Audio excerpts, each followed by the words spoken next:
Hey guys, Doc. Today we're going to talk about overseeding warm season grasses. That's the main thing we're going to focus on, and I'm going to show you a little project experiment we're doing over here, so hold on.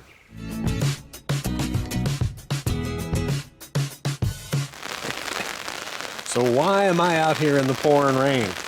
Because one of the reasons why I did this project today is we knew we haven't had rain for 2 weeks, and I wanted to show you guys. I'll come back out here. We're going to have some supposedly pretty heavy storms today, and this happens a lot when you do an overseed project. So yesterday, if you know anything about this area over here, that area back here, we did an overseed of annual rye, and it was full of weed seeds, and we've been having to pound it.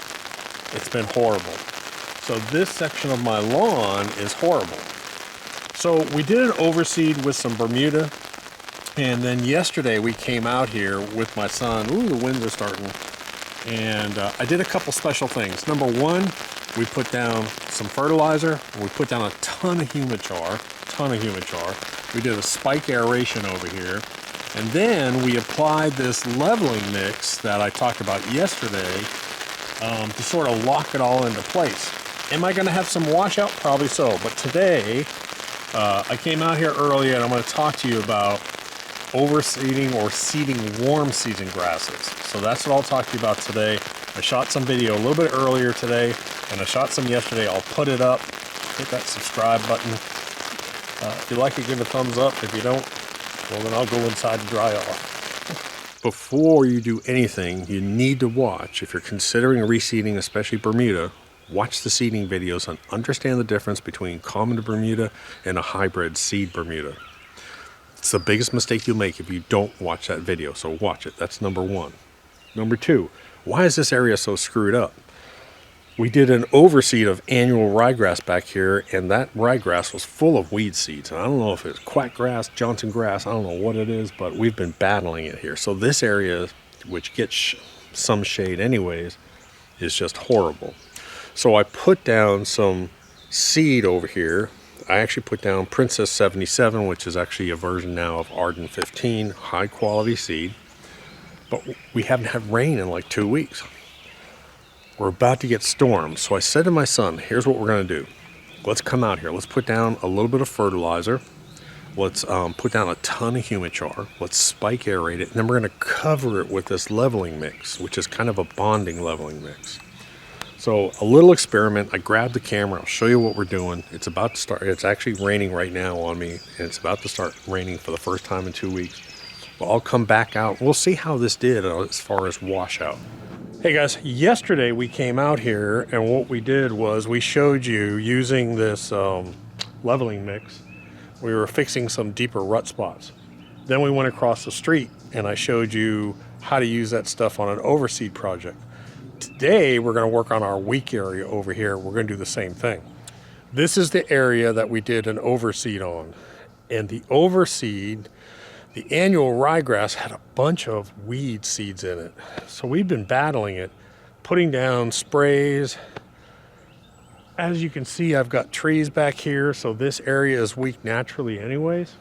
So today, we got a storm coming in tomorrow. Here's what I'm going to do. We're going to put down some PGF Complete, because we already did the balance back here. I'm going to put down a little bit of PGF Complete, put down a bunch of humic. Then we're going to spike aerate it. Then we're going to throw out some of this leveling mix and hopefully open this up, get some air into it, get some carbon into it, get some fertilizer into it. And I threw out some Bermuda seed here, which I don't know if it'll take because it's old seed and we had pre-emergent, but I'm going to come back and reseed it anyways. On next week's video, next week, I ordered a special creeping bent grass from one of the universities, and since we did a sanding project on this, I'm going to do an overseed on this for you guys. So we got a bunch of stuff. So what we did was we've done 2 treatments of PGF balance because of low phosphorus on our yard. Now I put out PGF Complete on the yard, and we're going to use the rest of this, and we're going to put down PGF Complete on here first. Then we're going to do humic, spike aerate it, and then put out some of the leveling mix.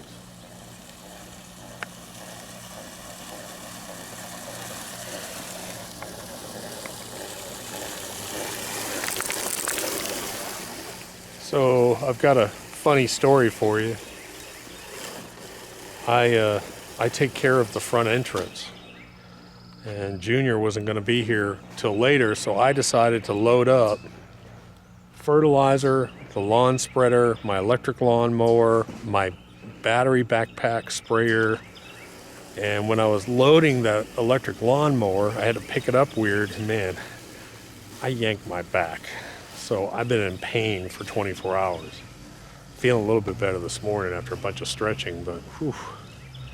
Old fat guys shouldn't pick up heavy crap. That's lesson number 1 from Doc. Let me get this. He's cleaning out the spreader over there. And a lot of people ask about humic, how often I can put it down, how much. It doesn't matter. I've always said if you wanted to put out humic every week, a 1/4 inch thick on your yard, it contains no nutrients. It contains nothing that can hurt your yard. It's only beneficial. It's a mix of biochar and humic acid in a DG particle form. So we're going to put it out real heavy over here. Hey, bring that spreader here for a minute, please. We're going to put a whole 40-pound bag just on that one little strip back there. So it's going to be real heavy. I want to carbon that place up.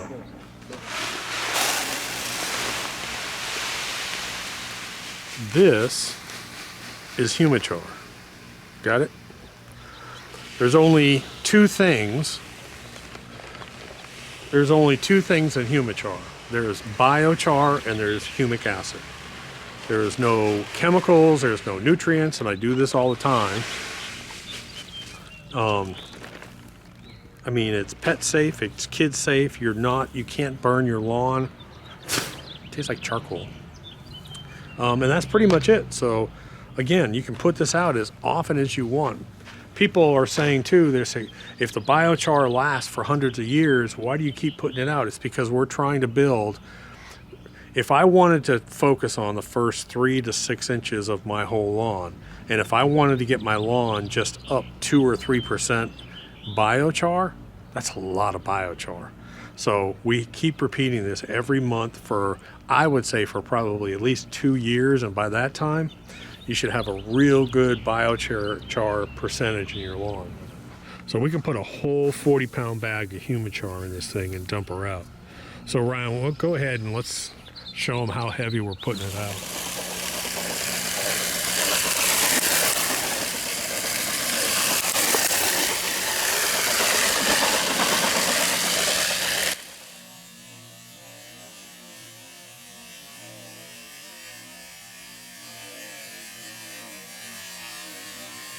The rest of the yard's looking really good. It's coming in strong, even with, we've had 2 cold fronts past 2 nights. We got down to like 37 degrees. It's still looking good, but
so down at the beach house, we have to plant the entire yard. So I have to do, probably we're going to do Zoysia or Zoysia Bermuda mix on the front, and then I'll probably do some kind of fescue in the back where it's shade.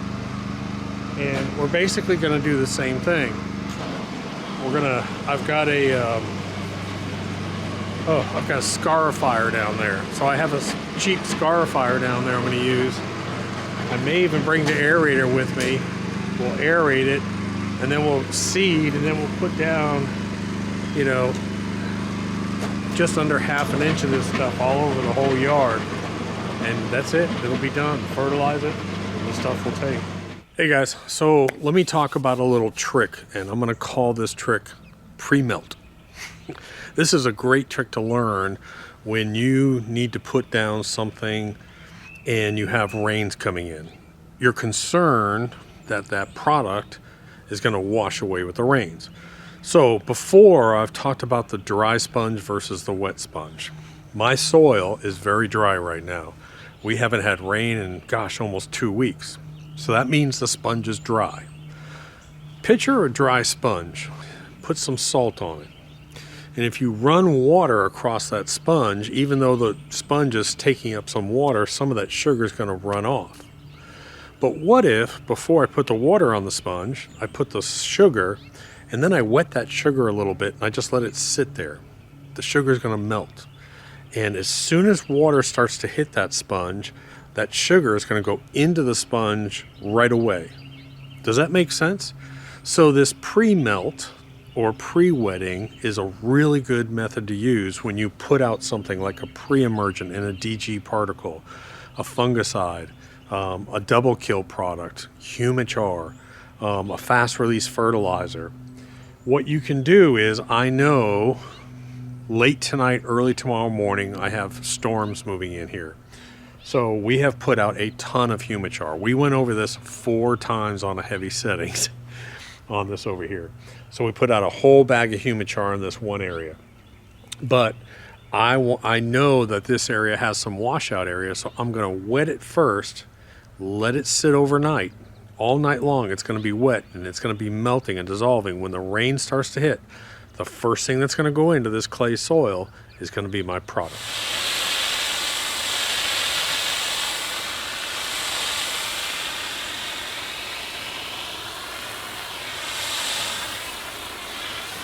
So you can see, all I've done is I've either run my irrigation system a little bit right before rain, or come out here with a hose and just wet this. And you want to do this, you know, right at sunset if you're going to have rain that night, because you don't want it to dry out. You want it to stay wet all night long. Now, let me give you an example. I just wet some of the humic, and now what I'm going to do is I'm going to go back and I'm going to re-wet it.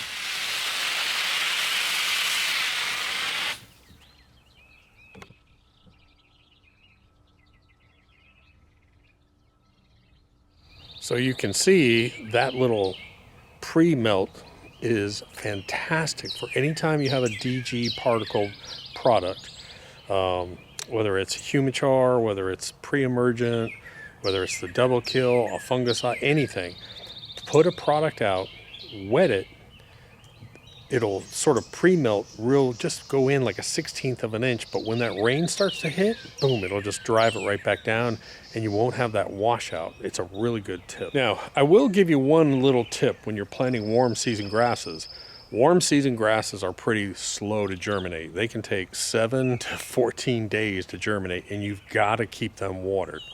Folks, you've got to keep them watered 2 or 3 times a day. The other thing is, if you're planting some seeds like Zoysia, often you'll only get about a 75% germination rate. But slower to germinate typically on the warm seasons. Keep it watered and just return to your normal schedule of fertilizing. That's it. So here we are. The sun actually came out after all this rain we had. We had, oh gosh, probably 3 hours of good rain. And I could tell by the swimming pool, the level in the swimming pool, it went up about 1.5 inches, almost 2 inches. So we had some decent rains over here. So let's take a look and see how we held up. Not too shabby. I can see some waves, you know, those waves that you get when you get a real heavy rain.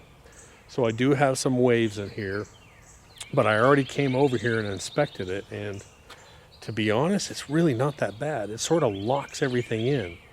This sand and organic humic kind of mix kind of locks everything in really well. Now what we're going to do, I know for a fact that we had some pre-emergent down in this area. plus I put out old seed. So I'm not guaranteeing anything over here. We're going to come back with some more seed on here, probably in about a month, and reseed this again. We are going to do, I have Tuesday, I have a new specially formulated dwarf sort of bent grass I ordered from, that was developed by a university that's coming in. I'm going to do a reseed on the green, just for fun, just for you guys. The Good Witch will be here, I think, on Monday. She's going to help us cut on Monday. Everyone's wondering where she is. Well, I got her locked up in the warehouse. She's helping us out there. But by Monday, this lawn should just be, with all this rain we have and all this fertilizer we got down, this lawn should just blow up, because today is Saturday.